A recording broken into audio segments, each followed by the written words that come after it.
it's a hands-off approach. It's create an environment to let this wine be what it wants to be. You could turn great grapes into awful wine, but you can't turn awful grapes into great wine. You don't really want that going into the wine. You want these beautiful grapes. You said that in 5 years we were going to be millionaires, and 12 years later we're not even close. About one step above food stamps. But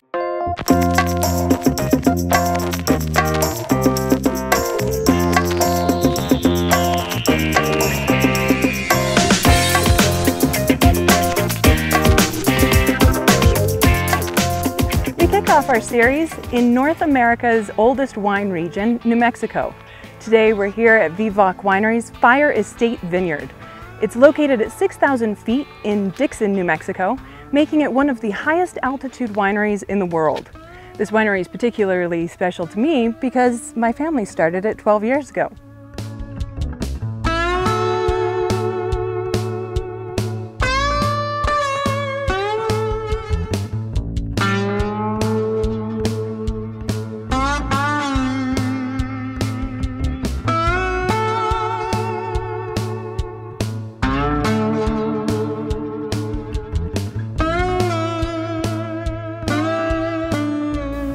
This is Michele Padberg, one of the winemakers at Vivac Winery, and my brother-in-law. Chris, you and Jesse make your wines completely by hand, from beginning to end. This is a little unusual in our automated industry. Can you tell us why? It's very interesting. We take a philosophy of kind of let's take a very gentle approach to each thing. Yeah, no picking machine. That would destroy the grapes, and we don't want to bruise them and destroy them. The whole idea here is gentle. So our press, for example, is a basket press, manual hydraulic. It's the most gentle press that you can buy. It's the ones that were used hundreds of years ago. At the same time, the very best wineries still use the same exact press because they're so gentle. Our crusher is very gentle. We do punch downs by hand, not a pump over or anything like that. It's all manually just with a board, and we punch the grapes down into the juice 4 times a day. We do a very slow fermentation, so we keep it real cool, so nothing gets too hot, nothing goes too quickly. It has plenty of time to extract as much flavors as it can. Basically, in the winery, it's a hands-off approach. It's create an environment to let this wine be what it wants to be, and don't add anything. Just create the environment and walk away, and that's mostly temperature. So I'm a huge believer in temperature. If you keep the temperatures just right with the grapes, the wine makes itself. Which is a really traditional old world approach too. Absolutely, absolutely. And picking by hand out here too. Oh yeah. You don't have some big machine coming in, just ripping the grapes off and breaking the berries and.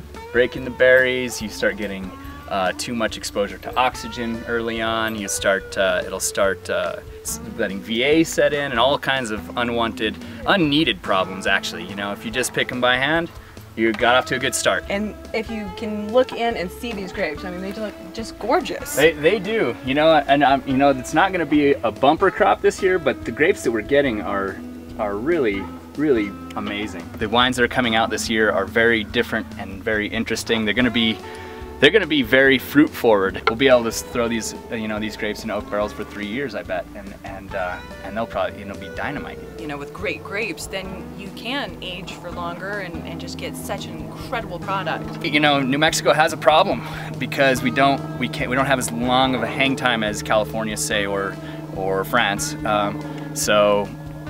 They usually have a larger ageability on their wines, but this year I think the ageability is going to be outstanding. But we'll see too. You know, I don't know. I've never worked with grapes like this, so we'll see how they turn out. They're certainly fermenting nicely. Was that because of the frost? Yes. The freeze. That's what you're talking about. Both. That you didn't get the intensity of these grapes is unlike something that we've seen before. Correct. Yeah, the freeze on February 3rd was -23 right here in this vineyard. Many of the vineyards lost all their grapes. We lost a few grapes and we lost a few plants altogether. But we're in actually kind of a warmer spot somehow right here. So other vineyards in Dixon got wiped out and we still were alive. Then there was a late freeze, a late frost in the spring, which basically took away the primary bunches on a lot of the plants, and then the plant, of course, they're grapes, so they're very smart, and they come out with a secondary bunch. So a lot of the plants we're picking secondary bunches rather than the primary bunches, so we'll get a lighter crop, but we still have a crop, as opposed to the apples or the peaches or whatever that would be a dumber plant that then doesn't learn from the frost and can't come out with a second crop. So that's the way I like to put it. The grapes are very smart. And I also like that your daughter was born on February 3rd. It's like she came into the world with a force and knocked out all the gas lines, and the freeze came. She knocked out the gas. She caused a freeze of negative 23. We think she's just gonna be glamorous. I think we called her Chablis. I was gonna name her Paris because I was trying to think of something glamorous enough for her. Of course, Paris is too done. So we went with Chablis, and it has a link. It's still sparkly though. She's already standing up and at the table and so reaching for my wine glass and. Oh, see, it starts early. We have all the kids on wine already. I know, Denham loves to smell the glass. Like, he's not interested in tasting it, but he loves smelling it and seeing what it smells like, and comes up with these really interesting things. He's like, oh, wait, and goes to the spice drawer and he's like, oh, that's cinnamon, Mom. And wow. I'm like, oh. Denham's so cool. I hope these boys can take over and they'll blow us away. Are you kidding? Keep being winemakers. That's the idea. Cool. That would be great, yeah. I would recommend, if you want to be a winery owner, inherit a winery, do not start a winery. It's a lot easier way to do it.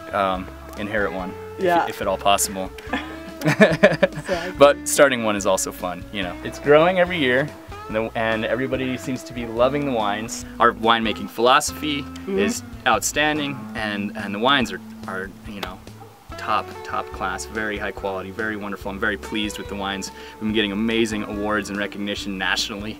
Our experimental plot here has proven that we can grow some really high quality grapes that nobody knew we could grow at this altitude. That also is very exciting and fun. I love that. So we're planting, you know, 1 acre after another of different kinds of grapes that that nobody's ever planted at this high altitude in this microclimate here. And so that's pretty cool. So that's sort of a huge experiment that we took on ourselves, and it's proving to be awesome.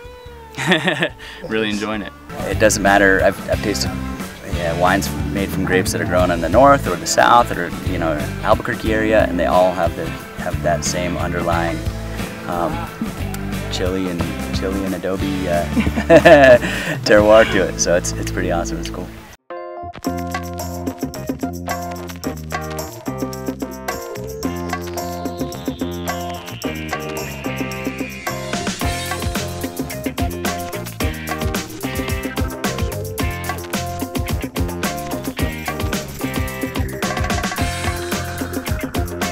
For more information, log on to greatgrapelifestyle.com.